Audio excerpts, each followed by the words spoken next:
Nhasi muguta reHarare kune mwana awanikwa akaraswa mubin. Zvinonzi mwana anogara mumugwagwa aona mwana uyu achifunga kuti aona chikafu asi azoona kuti mwana anga araswa akaiswa mubepa reblack. Zvinosuvisa zvikuru kuti munguva yakadai vamwe vachitsvaga vana kune vamwe vari kutorasa. Vamwe vatataura navo vati zviri nani kutora mwana kuisa kune vamwe vanochengeta, uyewo vakurudzira vabereki kuti zvichinge zvaitika musarange mwana nedemo, uye nevarumewo ngavave vanotora responsibility yekuchengeta kana vachinge vapa umwe munhu pamuviri.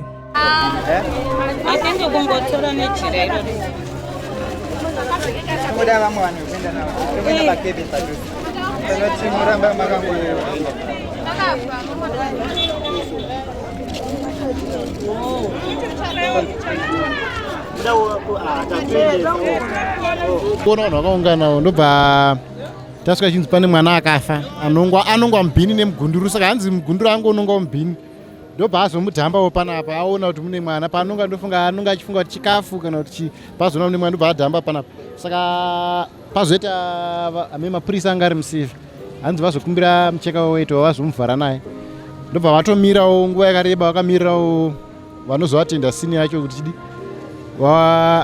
vauye, asi hapana auya kusvika vangomutorawo mapurisa yanga ari musiva ndobva vaenda navo vatenda naye. Hatisi kuziva kuti vari kuenda naye kupi, asi angondo akuenda naye kumaketi here mwana.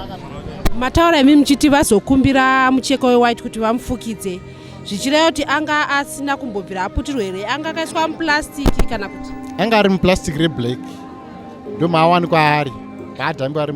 Saka iro mucheka wewhite wanga kutozoti vavhare vangokumbira kumadzimai anenge anosona, handisi kuziva kwavakumbira. Vanga vachimbotaurawo itoti aratidza kuti anenge aratidza kuti atorasiwa kana manheru chaivo chaivo. Vakadzi vakuru vanga vari pairatidza vachitaura kuti anga araswa manheru, ende kutaura kwavanga vachitaratidza kuti mwana wenhumbi inenge yanga yatosvika 9 months. Muri mudzimai munonzwa sei kunzwa kuti pane munhu arasa mwana? Tarwadziwa zvisingaiti.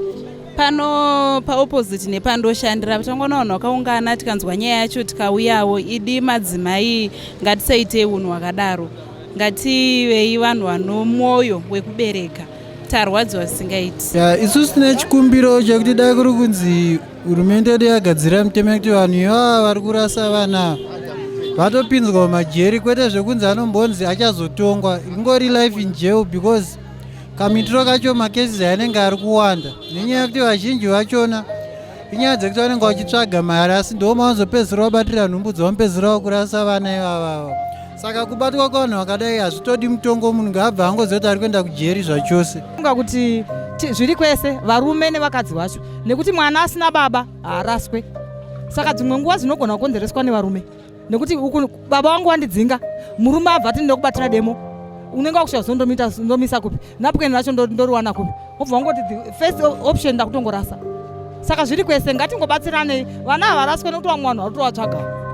Izvozvi mudenga mune mumwe munhu asina mwana, paangozvinzwa abva atanga kuchema, zvinorwadza. Vakadzi ngatiite mwoyo wekubereka. Kumurume ndadzingwa, saka ndomuita sei mwana uyu? Aiwa, chinhu chatinongokurudzira edha mukadzi kana murume, varume ngatisarambe mimba dzedu, ngatibatsiranei kuchengeta mwana kana avapo, anditi.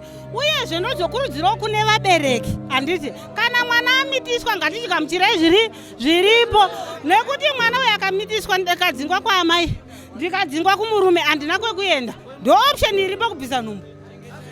Saka tinongokurudzira kuti ngatibatsiranei tese. Kuchengeta mwana wako kutori nani pane kurasa, zviri nani unosiya mwana kuhomu kana somewhere pari safe pane kuisa mwana mubhini. This is so wrong. Izvo akaita zvakashata, kurasa mwana kudai hazvo zvakashata. Munhu ngaachengete mwana kana kumisa somewhere kuhomu kuri nani, kana ungomusiya wanomusarenda somewhere pekuti unozoti anochengetwa zviri nani. Vabereki isu hatisimboramba mimba dzedu ba.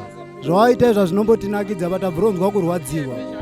Munhu kana waita mwana wako zviri nani kuendesa kumusha, ochengetwa kumusha, kwete kurasa mwana, kuuraya mwana kwawaita.